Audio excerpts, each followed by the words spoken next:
চীনের সঙ্গে বন্ধুত্ব অব্যাহত থাকবে বলে মন্তব্য করেছেন অন্তর্বর্তী সরকারের প্রধান উপদেষ্টা ডক্টর মোহাম্মদ ইউনূস।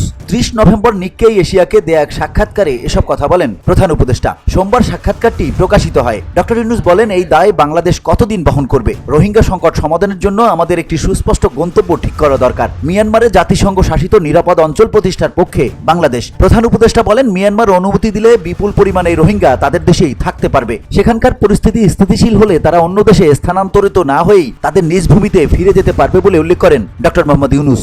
দক্ষিণ পূর্ব এশীয় জাতি সংস্থা আসিয়ানে বাংলাদেশের যোগ দেওয়ার বিষয়ে জোর দিয়েছেন ডক্টর ইউনূস, কেননা বাংলাদেশ আসিয়ানে যোগ দেওয়াকে একটি প্রতিশ্রুতিশীল সুযোগ হিসেবে গ্রহণ করতে চায়। বিশেষ করে 2026 সালের মধ্যে জাতিসংঘের স্বল্পোন্নত দেশের তালিকা থেকে বেরিয়ে আসার চেষ্টা করছে বাংলাদেশ। আগামী জানুয়ারি থেকে আসিয়ানের সভাপতিত্ব করবে মালয়েশিয়া। ডক্টর ইউনূস বলেছেন, তিনি মালয়েশিয়ার প্রধানমন্ত্রী আনোয়ার ইব্রাহিমের সঙ্গে বাংলাদেশের সদস্যপদ নিয়ে আলোচনা করেছেন। তিনি বাংলাদেশকে আসিয়ানে যুক্ত করার কথা জানিয়েছেন। এক্ষেত্রে বেশ কিছু ধাপ রয়েছে বলে উল্লেখ করেছেন প্রধান উপদেষ্টা।